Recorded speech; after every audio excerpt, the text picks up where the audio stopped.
Step into the future of design and motion with all new Vivo V60e. Buy now. Supreme Mobiles in Deepavali Mega Sale 12 கோடி பரிசு மழை. Supremeல phone வாங்குங்க 20000க்கு மேல பரிசுகளை வெல்லுங்க. Lakshmi Ceramics நம்ம shop அனைத்திலும் top. ஒரு கூட்டத்திற்கு நெறிபட்டு செத்தது என்பது விஜயினுடைய கூட்டத்தில் மட்டும்தான் என்றால் எம்ஜிஆரை விட புகழ் பெற்றவர் இல்லை இவர். கூட்டம் பெருகட்டும் என்று நினைப்பது, தன்னோடே ஒரு கூட்டத்தை கூட்டிக் கொண்டு வருவது, அவர்களை தொங்கென்று வண்டிக்கு பக்கத்தில் ஓட விடுவது.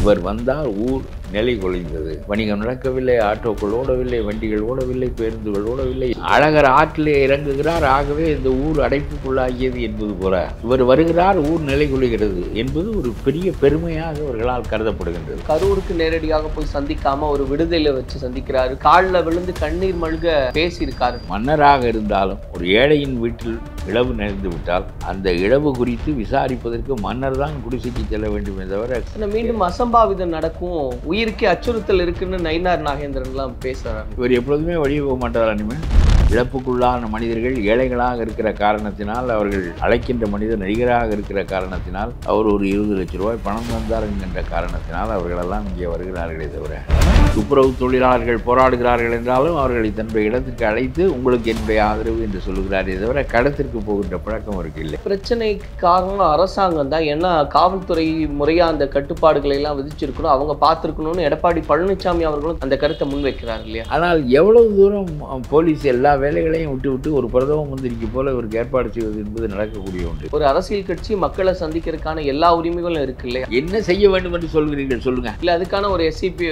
ஒன்று செய்வோமா? 3 மாவட்டத்தில் உள்ள போலீஸ்காரர்கள் எல்லாம் இவர் போகின்ற இடங்களுக்கெல்லாம் பின்னாலேயே செல்வது என்ற ஏற்பாடு செய்துவிட முடியுமா?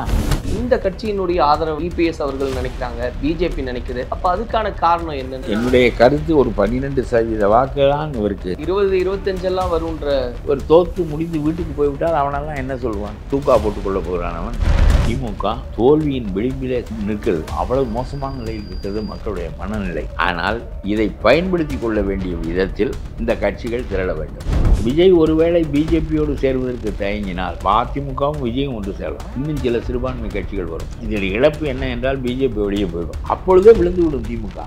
பாஜக அதிமுக விஜய் சேர்ந்துட்டா சிறுபான்மையினர் வாக்கு மீண்டும் திமுகவுக்கு தான் போகும்னா அப்ப திமுக பலம் பொருந்தியதான மாதிரி. மைனாரிட்டி வாக்குகள் நடப்பு அரசியல் பற்றியோ ஆட்சியினுடைய சீர்கேடுகளை பற்றியோ இல்லை. முஸ்லீம்கள் ஒரே போக்குடையவர்கள். அரிசி விலை 70 ரூபாய்க்கு பதிலாக 240 ரூபாய் ஆனாலும் முஸ்லீம் மோடிக்கு எதிராகத்தான் ஓட்டு கொடுக்கும். தமிழ்நாடு தன்னுரிமை கழகத்தின் நிறுவன தலைவர் பழ கருப்பையா அவர்கள் இணைஞ்சிருக்கார். அவர்கிட்ட தான் பேசுறதா இருக்கும், பேசும். ஐயா வணக்கம். நேற்று விஜய் அவர்கள் கரூர் மக்களை எல்லாம் மகாபலிபுரத்துக்கு வரவழைத்து சந்தித்தது அப்படின்றது பல்வேறு விமர்சனங்களை எல்லாம் சந்திக்குது. நிறைய நேர்மறையான விமர்சனங்களையும் சொல்றாங்க. உங்களுடைய பார்வையில் இந்த நிகழ்வு சரியா? பொதுவாக சொல்லுகிறேன், ஒரு கரூரே ஒரு இழவு வீடாக மாறிவிட்டது என்று வைத்துக் கொள்ளுங்கள். 41 பேர் சாவது, பல பேர் காயப்படுவது என்பது நினைத்து பார்க்க முடியாத ஒன்று. அரசியலில் மகாமகத்தில் மற்றவற்றில் மத ரீதியாக பெரிய மகான்களை பார்க்கிறோம் என்று சொல்லி வடநாட்டிலெல்லாம் இது போன்ற நிகழ்ச்சிகளில் நிறைய பேர் இறந்திருக்கிறார்கள். திருவிழாக்கள், பெரிய மகாமகங்கள், மோடி நடத்திய மகாமகத்தில் ஏராளமான பேர், இந்த கடைசியாக நடந்த மகாமகத்தில் ஏராளமான பேர் செத்து போனார்கள். 60 பேர் இருக்கும் என்று நினைக்கிறேன். ஆகவே மகாமகங்கள், கும்பமேளாக்கள் இவற்றிலெல்லாம் இறப்பது என்பது நம்மால் அறியப்பட்டிருக்கிறது. ஏனென்றால் மத ரீதியாக ஒரு கடவுள் உணர்ச்சியால் உந்தப்பட்டு வருகிறவர்கள் அளவுக்கு மீறிய கூட்டங்கள் ஏற்படுகின்ற போது அது நடந்து விடுகிறது. ஆனால் அரசியல் கூட்டத்தில் நடந்தது என்பது விஜய்க்கு மட்டும்தான். இதற்கு முன்னால் எம்ஜிஆர் இருந்திருக்கிறார், விஜயகாந்த் இருந்திருக்கிறார், எல்லா நடிகர்களும் அரசியல் நடத்தியிருக்கிறார்கள். ஆனால் ஒரு கூட்டத்திற்கு நெறிபட்டு செத்தது என்பது விஜயினுடைய கூட்டத்தில் மட்டும்தான் என்றால் எம்ஜிஆரை விட புகழ் பெற்றவர் இல்லை இவர். ஆகவே என்ன காரணத்தினால் என்று அவர்தான் சிந்திக்க வேண்டும். அதாவது 8 மணி நேரம் 10 மணி நேரம் தாமதமாக போவது, கூட்டம் பெருகட்டும் என்று நினைப்பது, தன்னோடே ஒரு கூட்டத்தை கூட்டி கொண்டு வருவது, அவர்களை தொங்கென்று வண்டிக்கு பக்கத்தில் ஓட விடுவது, மோட்டர் சைக்கிளாக ஊர்வலமாக இணைந்து வருவது, இவையெல்லாம் அங்கே ஒரு கூட்டம் இருக்கிறது, இங்கே ஒரு கூட்டம் போகிறது, பிறகு நடுவுக்குள் இந்த வேன் ஊடுருவி கொண்டு போக வேண்டும் என்று சொன்னால் அந்த கூட்டம் விலகுவதற்கே இடமில்லாத இடத்தில் ஒரு அகலமான பெரிய பேருந்து ஊடுருவி போவது என்பது எவ்வளவு பெரிய துயரத்தை ஏற்படுத்தும். சிந்திக்கவில்லை அவர்கள். அவர்களுடைய பாங்கே நம்முடைய பிம்பம் என்பது என்ன என்றால் கூட்டம், அதுதான் என்று அவர்கள் வைத்திருக்கிறார்கள். நம்முடைய பலம் என்பது எத்தனை பேர் நம்முடைய கருத்துக்களை கேட்டு மாற்றம் வருகிறார்கள் என்பது முக்கியமில்லை, எவ்வளவு பேர் வருகிறார்கள். ஊர் நிலை குலைந்தது, இவர் வந்தால் ஊர் நிலை குலைந்தது, வணிகம் நடக்கவில்லை, ஆட்டோக்கள் ஓடவில்லை, வண்டிகள் ஓடவில்லை, பேருந்துகள் ஓடவில்லை, எதுவும் ஓடவில்லை. ஏன் ஏன் ஏன் ஏன் எல்லாமே ஒரு ஸ்தம்பிச்சு அழகர் ஆற்றிலே இறங்குகிறார், ஆகவே இந்த ஊர் அடைப்புக்குள்ளாகியது என்பது போல இவர் வருகிறார், ஊர் நிலை கொள்கிறது என்பது ஒரு பெரிய பெருமையாக அவர்களால் கருதப்படுகின்றது. அதனுடைய விளைவாகத்தான் இதெல்லாம் ஏற்பட்டது. ஆக அந்த மனநிலையிலிருந்து இவர் மாறாமல் மறுபடியும் இது போன்றவை நடக்கும். அவர் அந்த மனநிலையிலிருந்து மாற்றம் பெற வேண்டும். நம்முடைய அந்த பிம்பம், திரைப்படத்தில் உருவான பிம்பம், அதற்காக ஏற்பட்ட கவர்ச்சி, அதனால் கூடுகிற மக்கள், பிள்ளையை தூக்கி கொண்டு 1.5 வயது பிள்ளையை தூக்கி கொண்டு கூட்டம் கேட்க வருகிறாள் அவள், இவரை பார்ப்பதற்காக வருகிறாள். திரைப்படத்திலே அவ்வளவு சாகசங்கள் செய்த ஒருவர் நேரிலே எப்படி இருப்பார்?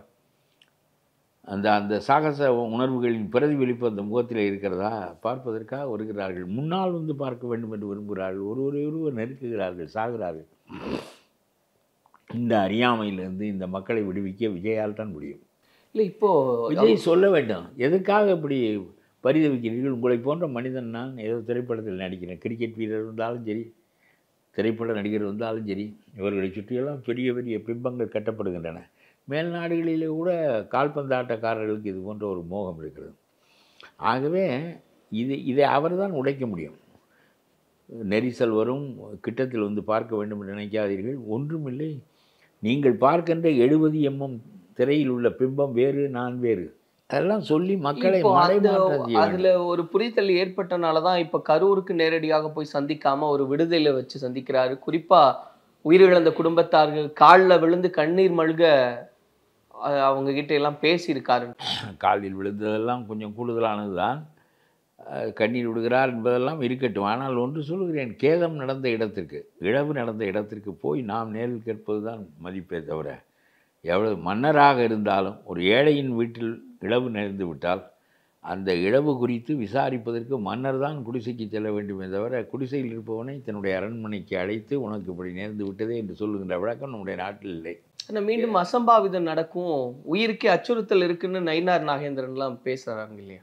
இவர் எப்பொழுதுமே வெளியே போக மாட்டார் அனிமே. இல்லை, அதுக்கு முறையான ஏற்பாடுகளை வந்து அரசாங்கம் செய்யணும், அதன் பிறகு நான் அதை தொடருவேன்னு நான் சொல்லியிருக்கேன். தங்கொட்டி கூட போகலாம், அதனால் ஒன்றும் இல்லை. ஆனால் நான் சொல்லுவேன், மனிதர்களை, இழப்புக்குள்ளான மனிதர்கள் ஏழைகளாக இருக்கிற காரணத்தினால், அவர்கள் அழைக்கின்ற மனிதர் நடிகராக இருக்கிற காரணத்தினால், அவர் ஒரு 20 லட்ச ரூபாய் பணம் தந்தார் என்கின்ற காரணத்தினால் அவர்களெல்லாம் இங்கே வருகிறார்களே தவிர வண்டி ஏற்பாடு செய்து கொடுத்து. ஆனால் பொதுவாக அந்த பழக்கம் அவரிடம் இருக்கிறது. துப்புரவு தொழிலாளர்கள் போராடுகிறார்கள் என்றாலும் அவர்களை தன்னுடைய இடத்திற்கு அழைத்து உங்களுக்கு என்னுடைய ஆதரவு என்று சொல்லுகிறாரே தவிர களத்திற்கு போகின்ற பழக்கம் அவருக்கு இல்லை. இல்லை, களத்துக்கு போனதுனால தானே இந்த பிரச்சனை நிறைய வருது. அப்படியானால் எப்பொழுதும் ஒரு களத்துக்கு போக முடியாதவராக இருப்பார் என்பதை உங்களால் அறிய முடிகிறதா?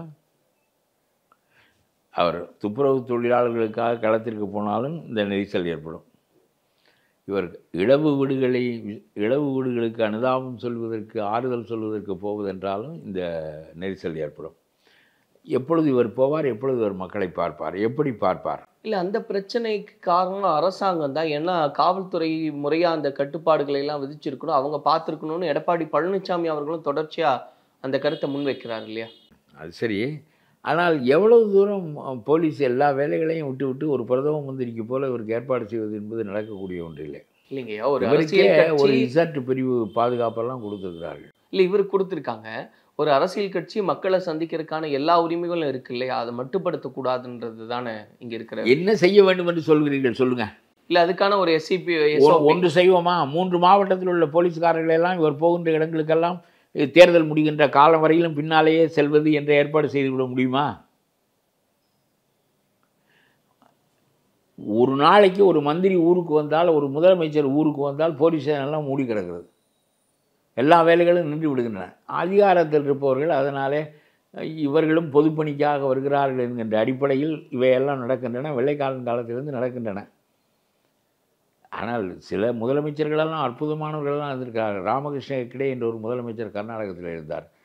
அவர் சிக்னல்லாம் நின்று போவார், முதலமைச்சராகத்தான் இருந்தார். இன்னொரு 10 மணிக்கு முன்னால் கிளம்பி விடுவார்.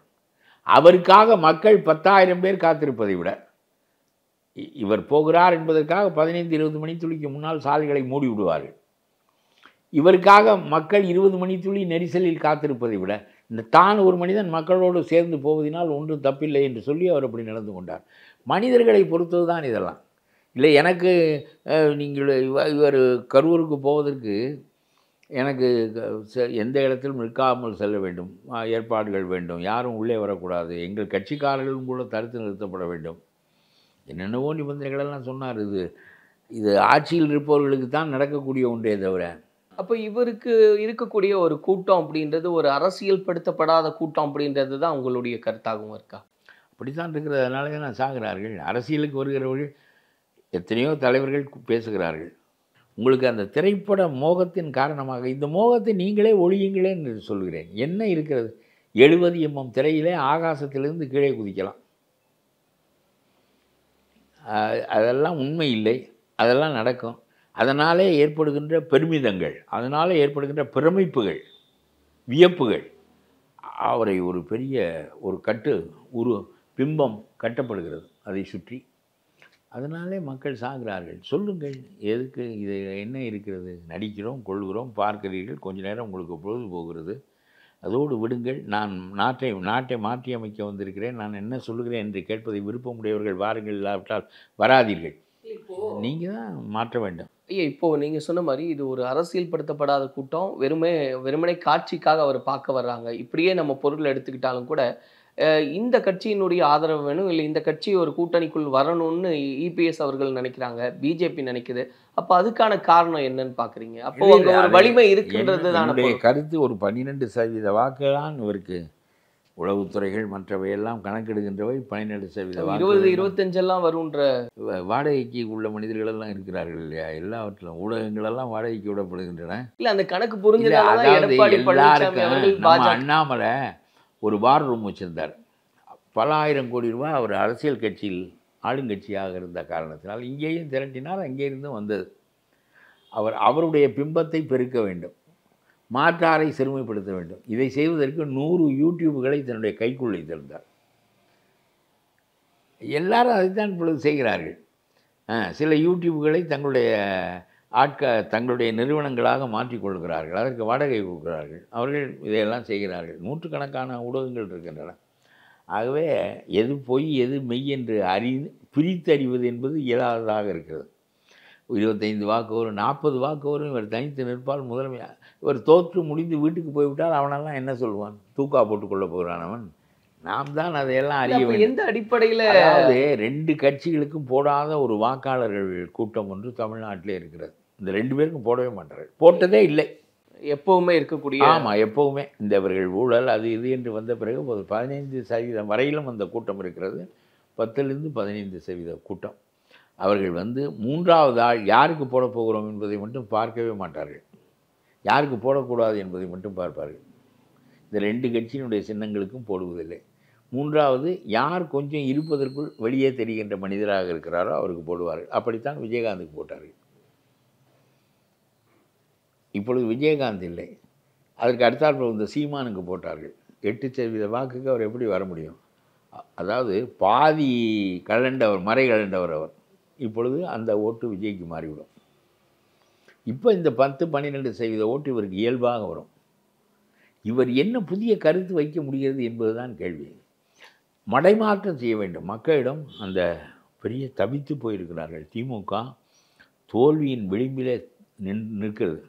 ஒரு சுவரின் விளிம்பிலே நிற்கின்றவன் கீழே விழுந்து விடுவான், தரை அவ்வளவு ஆழம் இருக்கிறது என்கின்ற நிலையில். அதே மாதிரி நிலையிலே தான் திமுக. எவனா தொட்டால் போதும் கீழே விழுந்து விடுவார், அந்த கட்சி தோற்றுவிடும். அவ்வளவு மோசமான நிலையில் இருக்கிறது மக்களுடைய மனநிலை. ஆனால் இதை பயன்படுத்தி கொள்ள வேண்டிய விதத்தில் இந்த கட்சிகள் திரள வேண்டும். உடனே இதை ஓபிஎஸ் சொல்லக்கூடாது, அவருக்கு என்ன பெரிய வாக்கு வங்கி இருக்கிறது. தினகரன் சொல்லக்கூடாது, தினகரனுக்கு ஸ்டாலினை ஒழிப்பது நோக்கம் இல்லை, எடப்பாடியை ஒழிப்பது தான் நோக்கம். அந்த மனநிலைக்கு வந்துட்டார். அது ஒரே பேச்சு. அதாவது எப்படியாவது 3வது இடத்திற்கு போய்விடும், 4வது இடத்திற்கு போய்விடும். ஏன் 3 என்று சொல்லுவேன், 4 என்றே சொல்ல வேண்டியதானே. 3வது இடத்துக்கு நான் வருவேன், 4வது இடத்துக்கு எடப்பாடி போவார் என்று சொல்ல வேண்டியதானே. இதெல்லாம் அவருடைய சொந்த விருப்புகள். எதிர் உணர்வுகள், இவற்றினுடைய அடிப்படையில் இவர்கள் வைக்கின்ற ஒன்றெல்லாம் வாதமாக ஆய்வாக ஆக முடியாது. ஆகவே அது கிடக்கட்டும். ஆனால் நான் ஒரு கருத்து வைத்தேன். விஜய் ஒருவேளை பிஜேபியோடு சேர்வதற்கு தயங்கினால் அதிமுகவும் பிஜேபியும் ஒன்று சேரலாம், அதிமுகவும் விஜயும் ஒன்று சேரலாம். இன்னும் சில சிறுபான்மை கட்சிகள் வரும். இதில் இழப்பு என்ன என்றால் பிஜேபி வெளியே போயிடும், பாமகவெல்லாம் இதற்குள் வந்து விடுவார்கள். பாஜக 5% ஓட்டு இழப்பு. அதே சமயத்தில் 12% சிறுபான்மையினுடைய ஓட்டு இந்த பக்கம் திரும்பிவிடும். அவர்கள் வேறு மாற்று இல்லாமல் தான் திமுகவுக்கு போட்டு கொண்டிருக்கிறார்கள். மோடியை எதிர்க்கின்ற ஒரே ஒரு ஆளாக அந்த கூட்டணி மட்டும் தெரிகின்ற காரணத்தினால் அதற்கு போட்டு கொண்டிருக்கிறார்கள். அந்த பக்கம் இந்த பக்கமும் மோடிக்கு எதிர்ப்பு இருக்கிறது, இந்த பக்கமும் மோடியினுடைய கூட்டம் இல்லை என்று தெரிந்தால் அந்த 12% வாக்கு இடம் மாறும். அப்பொழுதே விழுந்துவிடும் திமுக. 40%லேருந்து 28% ஆகிவிடும். அந்த 12% கூடி இவர்கள் கூடி விடுவார்கள். ஆகவே நான் சொல்லுகிறேன், இந்த 5% வாக்குகளை விட்டுவிட்டு நீங்கள் சிறுபான்மையினுடைய மக்களுடைய வாக்கு. ஸ்டாலின் பேசுகிற அரசியலை பிஜேபி எதிர்ப்பு அரசியல் தான். எடப்பாடி எதிர்ப்பு அரசியல் அவர் பேசுவதில்லை. ஸ்டாலினா எடப்பாடியா என்று நிற்க வேண்டும். அந்த நிலை கடைசியில் வரும். அந்த நிலைக்கு ஏற்றவாறு இந்த அரசியலை நடத்த வேண்டும் என்றால் அவர் விடிந்தால் இருந்தால் என்ன பேசுகிறார்? தேர்தல் ஆணையம் அவர்களுடைய கைக்குள்ளே இருக்கிறது. இங்கே ஓட்டுக்களை எல்லாம் அவர்கள் அடித்து விடுவார்கள். எல்லாம் பேசுகிறார். ஏன்னா கேட்பவனுக்கு புத்தியே இல்லை என்று பேசுகிறார். நீ தான் 40,000 ஓட்டுகளை ஈரோட்டில் கொண்டு போய் கூடுதலாக பகிர்ந்து வைத்தாய். நீ தான் இந்த வேலையெல்லாம் செய்தாய். உன்னுடைய கையிலே தான் இந்த தேர்தல் ஆணையத்துக்காக வேலை செய்கிற மனிதர்கள் இருக்கிறார்கள். உன்னுடைய ஆட்சியின் கீழே இருக்கிறவர்கள் தான் தேர்தல் ஆணையத்திற்காக இங்கே பணியாற்றப் போகிறார்கள். 50 லட்சம் வாக்குகளை பீகாரில் எடுத்து விட்டார்கள். அங்கே வங்கதேசத்திலிருந்து வருகிறவன் வருகிறான், பிற மாநிலங்களிலிருந்து வருகிறவன் வருகிறான், விரட்டப்படுகின்றவனெல்லாம் வருகிறான், வாழ்க்கையை தேடி அடைய முடியாதவனெல்லாம் வருகிறான். ஆகவே பீகார், அஸ்ஸாம், வங்காளம் எல்லாமே நிரம்பி வழிகிறது. வங்காளத்தில் மட்டும் இந்த தேர்தல் ஆணையம் சரியாக செயல்பட்டால் 30-40% ஓட்டர்கள் வெளியேறி விடுவார்கள். வங்கதேசத்துக்கு ரொம்ப கிட்டத்தில் இருப்பது நம்முடைய வங்காளம்தான். வங்காளம் தானே 2ஆக பிரிந்தது. ஆகவே அங்கே வாழ்க்கைக்கு போதிய வசதி இல்லை என்கிற நிலையில் வங்காளத்துக்குள் வந்து விடுகிறான். மம்தாவை ஏன் தோற்கடிக்க முடியவில்லை என்றால் 30% முஸ்லீம்கள் அங்கே இருக்கிறார்கள். அதனாலே தான் தோற்கடிக்க முடியவில்லை. இங்கே 12% தான் இருக்கிறார்கள். ஹிந்து கன்சாலிடேஷன் என்பதை இவர்கள் உண்டாக்கினால் இவர்கள் வெல்லுவதற்கு கூட வாய்ப்பு உண்டு. ஆனால் தமிழ்நாடு அந்த மாதிரியான போக்குடைய நாடு இல்லை. அது ஒரு பக்கம். வங்காளம் அத்தகையது. 30% முஸ்லீம்கள் வாக்களித்து ஒரு 10% வாக்குகளை மம்தா பெற்றால் வெற்றி பெற்று விடுவார். அதனால் மம்தாவை தோற்கடிக்க முடியவில்லை. இந்த அரசியலை தான் செய்கிறார்கள். அங்கே லல்லு. எனக்கு ஒரு கேள்வி. இப்போ நீங்கள் சொன்ன கருத்தில் அதிமுக, அதாவது பாஜக இல்லாத அதிமுகவோட தாவேகா இணைஞ்சா சிறுபான்மையினர் வாக்கு வரும். ஆனால் இந்த பிஜேபி என்கின்ற வெறுப்பு அரசியலை திமுக செய்ய முடியாது. ஆனால் நீங்கள் சொன்ன மாதிரி ஏற்கனவே அதிமுகவும் வேண்டாம் திமுகவும் வேண்டான்னு நினைச்ச கட்சிகள், அந்த ஓட்டுகள் விஜய் அவர்கள் வந்து அதிமுகவோட கூட்டம் அதிகம் இல்லை. நான் ஒப்புக்கொள்கிறேன் அப்படி நடந்தால். அந்த மாதிரியான கூட்டம் அதிகம் இல்லை. என்ன மக்கள் நினைப்பார்கள் என்றால், அவனை வீழ்த்த வேண்டும், அவனுக்கு அடுத்தாற்போல் பெரிதாக இருக்கின்றவன் யார்? கருணாநிதியின் மீதும் குற்றச்சாட்டுகள் இருந்தன, ஜெயலலிதா மீதும் குற்றச்சாட்டுகள் இருந்தன. மாறி மாறி ஆட்சிக்கு வருகிறார்கள். இல்லை, இவங்க வேண்டான்னு தானே ஒரு 15% ஓட்டே போட மாட்டாங்க. 15% முடிவு செய்ய முடியாது. 15% யாராவது 3வது ஆளுக்கு போகிறது. அதை வாங்கி கொண்டார் விஜயகாந்த். வெற்றி பெற முடியவில்லையே. மறுபடியும் ஜெயலலிதா ஆட்சிக்கு வருகிறார்கள், கருணாநிதி ஆட்சிக்கு வருகிறார். இவர் 13% வாக்குகளை கடைசியாக அவர் பெற்றும் ஆட்சிக்கு வர முடியவில்லை விஜயகாந்த். அவர் ஒரு முறை கிங் மேக்கரா என்று கேட்டு நின்றார் தேர்தலில். நான் ஆளுகின்றவனாக இருக்க வேண்டுமா, ஆளுகின்றவர்களை உருவாக்குகின்ற மனிதனாக இருக்க வேண்டுமா என்று கேட்டார். இப்பொழுதும் அவர்கள் கேட்கிறார்கள். எடப்பாடியை முதலமைச்சராக்குவதற்காக நாங்கள் கட்சி வைத்திருக்கிறோம் என்று கேட்கிறார்கள். எடப்பாடி முதலமைச்சராகி அந்த வழியாக போய்த்தான் நீ மறுபடியும் அரசியலில் நிலைபெற முடியுமே தவிர, இப்பொழுதும் கடைசி தேர்தல் நேரத்தில் ஸ்டாலினா எடப்பாடியா என்ற கேள்வி வரும். ஸ்டாலின் செய்கின்ற அட்டூழியங்கள் இவற்றின் காரணமாக அந்த ஆட்சி வீழ்த்தப்பட வேண்டும் என்கின்ற மனநிலை வந்துவிட்டால் பிறகு விஜயெல்லாம் ஓட்டுக்களை பிரிப்பார் என்பதெல்லாம் கிடையாது. ரொம்ப கடைசியாக போய்விடுவார்கள். மறுபடியும் எடப்பாடியா அவரா என்கின்ற கேள்விக்கு மாற்று அரசை எது பெரிய கட்சியாக இருக்கிறதோ அதை தேர்ந்தெடுத்து விடுவார்கள். மக்கள் அப்படித்தான், ஜனநாயகத்தின் தன்மை அப்படித்தான். இது நல்லதா என்றால் புதிய மாற்றங்களுக்கு அது வழிவிடாது. ஆனால் அப்படித்தான் அரசியல் நடக்கிறது. ஆகவே நான் சொல்லுகிறேன், நீயும் ஓடுகிற குதிரையோடு சேர்ந்து ஓடி பிறகு மறுபடியும் மாற்று அரசியலை கையில் எடுக்கலாமே. 2026க்கு அப்புறம் வாழ்க்கை உனக்கு இல்லை என்று இல்லையே. 2031 முயல்.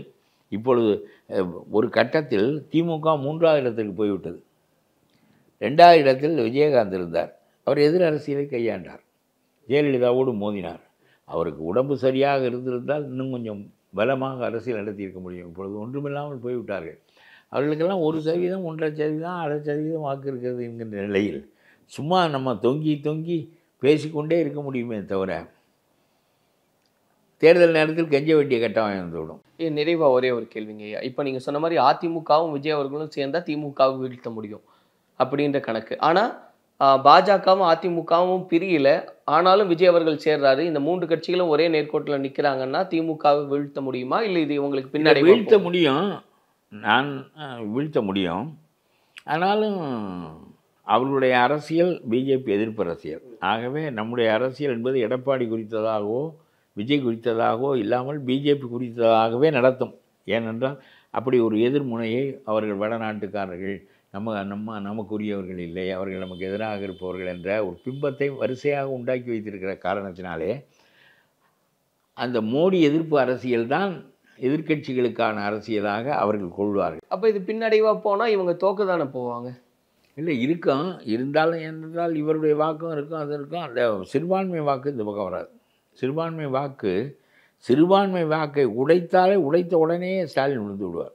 அவர் நிற்பதே அதன் மீது தான் நிற்கிறார். இப்போ பாஜக அதிமுக விஜய் சேர்ந்துட்டா சிறுபான்மையினர் வாக்கு மீண்டும் திமுகவுக்கு தான் போகும்னா அப்போ திமுக பலம் பொருந்தியதான மாதிரி இல்லை, அப்படி இல்லை. அந்த வாக்கு இருக்கும். மற்ற வாக்குகள், மைனாரிட்டி வாக்குகள் நடப்பு அரசியல் பற்றியோ ஆட்சியினுடைய சீர்கேடுகளை பற்றியோ இல்லை. முஸ்லீம்கள் ஒரே போக்குடையவர்கள். அரிசி விலை 70 ரூபாய்க்கு பதிலாக 240 ரூபாய் ஆனாலும் முஸ்லீம் மோடிக்கு எதிராகத்தான் ஓட்டு போடுவான். புரிகிறதா? நாம் 70 ரூபாயிலிருந்து 240 ரூபாய்க்கு போய்விட்டால் மற்றவர்களெல்லாம் இந்த பக்கம் திரும்பி விடுவார்கள்.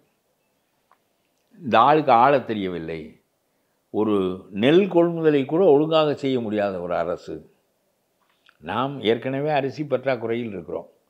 70 லட்சம் டன் தான் நமக்கு விளைகிறது. 90 லட்சம் டன் நமக்கு தேவைப்படுகிறது. ஆந்திரா பொன்னியும் கர்நாடக பொன்னியும் ஊருக்குள் வருகின்றன. இந்த ஆண்டு விளைச்சல் கூடுதலாக இருக்கிறது. ஏனென்றால் தொடர் மழையின் காரணமாக நீர் போதுமே அளவுக்கு கிடைத்த காரணத்தினால் விளைச்சல் கூடுதலாக. அதை வாங்குவதற்கு உன்னிடம் சாக்கு இல்லை என்கிறாய், கூலி ஆள் இல்லை என்கிறாய். லாரிகளில் ஏற்றப்பட்ட நெல் மூட்டைகளை இறக்குவதற்கு வழி இல்லை. இதெல்லாம் ரொம்ப அற்பமான ஒன்று. நீங்கள் இப்போ ரேஷன் கடைக்கு போகிறீர்கள். போன பிறகு அங்கே 3 பேரும் இல்லை, ரேஷன் கடை பூட்டப்பட்டது என்று சொன்னால் உனக்கு நிர்வாகம் நடத்த தெரியவில்லை என்பதுதான் பொருள். உனக்கு எதிர்பார்க்க வேண்டும். இந்த ஆண்டு மழை தொடர்ந்து பெய்திருக்கிறது, விளைச்சல் கூடுதலாக வரும். ஆகவே நாம் வாங்குவதற்கு சாக்கு இல்லை என்பதனால் வாங்கவில்லை என்று சொன்னால் நெல்லெல்லாம் முளைத்து பாழாகிவிட்டால் விவசாயி பாதிக்கப்படுவான். அரசாங்கத்திற்கு போதிய இருப்பு கிடைக்காது. 2 பேருக்கும் சொல்லுகிறேன் நான். உனக்கு போதிய கையிருப்பு இருக்காது, அவன் பாதிக்கப்பட்டு தன்னுடைய பணத்தை இழப்பான். அப்புறம் அவன் எப்படி உனக்கு வாக்களிப்பான்? எல்லா தரப்பாரும், ஆசிரியர்கள், அரசாங்க ஊழியர்கள், விவசாயிகள் எல்லோருமே கடுப்படித்து போயிருக்கிறார்கள்.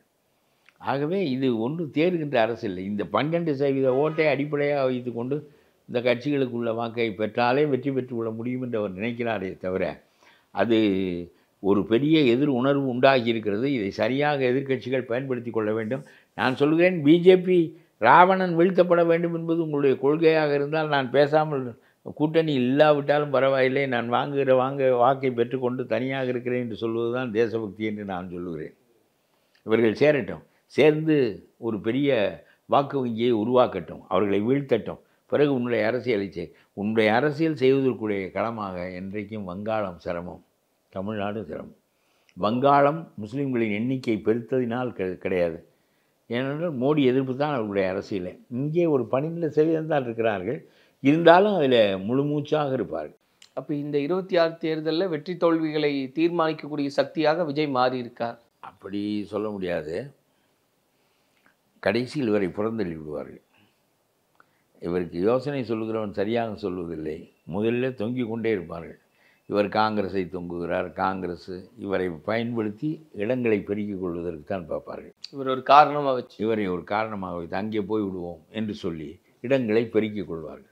25 இடத்திற்கு வந்து விட்டவர்கள் 45 இடத்திற்கு போவார்கள், 40 இடத்திற்கு போவார்கள். அதெல்லாம் ஸ்டாலினை சுருக்கும். இது போன்ற காரியங்களுக்கு தான் அது பயன்படுமே தவிர கடைசியிலே இவர் கவனிக்கப்படாத நிலையை அடைந்து விடுவார். வர முடியாதவனை விட்டு விடுவார்கள், வரக்கூடியவனுக்கு மாற்று வாக்கு அளிப்பார்கள். ஆகவே எடப்பாடி தான் வெற்றி பெறுவார். மாற்று வாக்கு அளிக்கின்ற மனநிலை மக்களுக்கு இருக்கின்ற போது திமுக 2 தடவை ஆட்சிக்கு வந்ததே இல்லை. அதிமுக தான் இந்த தடவை 10 ஆண்டுகள் தொடர்ந்து ஆள்கிறார்கள். அதனாலே என்னுடைய கருத்து அந்த மாற்றம் எனக்கு மக்களுடைய மனநிலை தெரிகிறது. நிறைய இடங்களுக்கு போகிறோம், மக்களை பார்க்குறோம். நமக்கு என்ன உறுத்தல் ஏற்படுமோ அதே உறுத்தல் மற்றவர்களுக்கு ஏற்படும். விவசாயிகள், நெசவாளிகள், மற்றவர்கள் எல்லோருமே எந்த ஒரு காரியமும் உயர்கல்வி நிலையங்களையெல்லாம் தனியாரிடம் கொண்டு போய் கொடுப்பது என்பது வாத்தியாருக்கு சம்பளம் கொடுக்க வேண்டாம் என்ற அடிப்படையில் தான். வாத்தியாருக்கு சம்பளம் பெருஞ்சம்பளம்.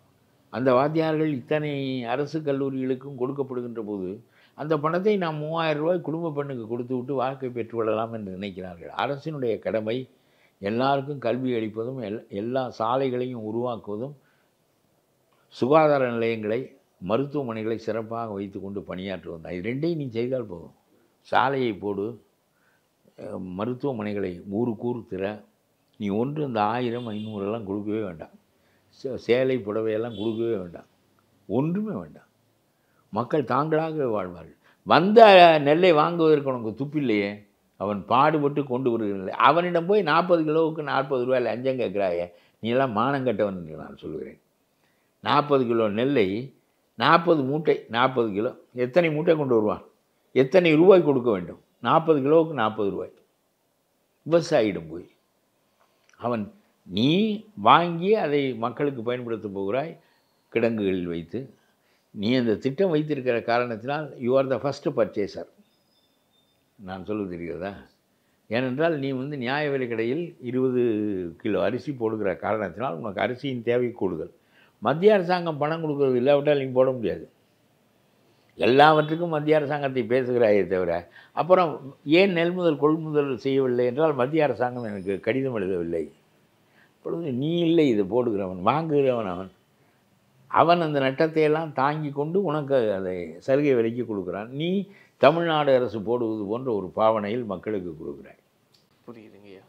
இப்போது நம்ம இது விஜய் மையப்படுத்தி பேசினதுனால விஜயை ஒரு காரணமாக காமிச்சு பயன்படுத்திக்குவாங்க மற்ற கட்சி அப்படின்னு நான் புரிஞ்சுக்கிறேன். இனி வரக்கூடிய காலங்களில் இது எப்படி நகருது அப்படின்னு பொறுத்திருந்து பார்த்து நம்ம இல்லை சரியாக அமைய வேண்டுமென்றால் இது மோடியின் மீது அரசியல் நடத்த திமுக விரும்புகிறது. மோடியின் மீது நடத்தப்படுகின்ற அரசு இது மோடியா, இது ஸ்டாலினா, எடப்பாடியா என்று பார்க்க வேண்டிய தேர்தலை தவிர இதில் மோடியை வைத்து மோடிக்கு அடிமை, மோடிக்கு அடிமை, மோடிக்கு அடிமை என்று இடையறாமல் சொல்லப்படுவதன் மூலம் எடப்பாடி என்பது பொருட்டே இல்லை. நாம் மோடியை வீழ்த்த வேண்டும், வீழ்த்தினால் எடப்பாடியும் சேர்ந்து வீழ்ந்து விடுவார் என்ற அரசியல் முன்னெடுக்கப்படுகிறது. இது ஸ்டாலினா, மோடியா, எடப்பாடியா என்கின்ற கேள்வி தேர்தல் நேரத்தில் முளைக்கும்.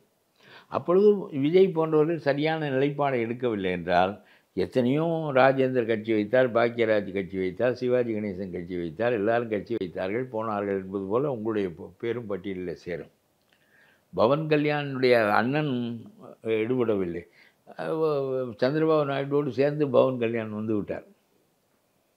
அவர் அங்கே இந்த பிஜேபி தமிழ்நாட்டில் இருப்பது போல் பிஜேபி எதிர்ப்பு நிலைகள் அங்கேயெல்லாம் கிடையாது, ஆந்திராவிலெல்லாம் கிடையாது. சந்திரபாபு நாயுடுவே பிஜேபியோடு சேர்ந்து கொள்வார். இங்கே மனநிலை வேறு. பொறுத்திருந்து பார்ப்பாங்க அவருடைய நகர்வு எப்படி இருக்குன்னு நம்ம இன்னும் பேசுவோம். நன்றி. நல்லது. Step into the future of design and motion with all new Vivo V60e. Buy now. Supreme mobiles Deepavali mega sale 12 கோடி பரிசு மழை. சுப்ரீம்ல போன் வாங்குங்க 20,000க்கு மேல பரிசுகளை வெல்லுங்க. லக்ஷ்மி செராமிக்ஸ் நம்ம ஷாப் அனைத்திலும் டாப்.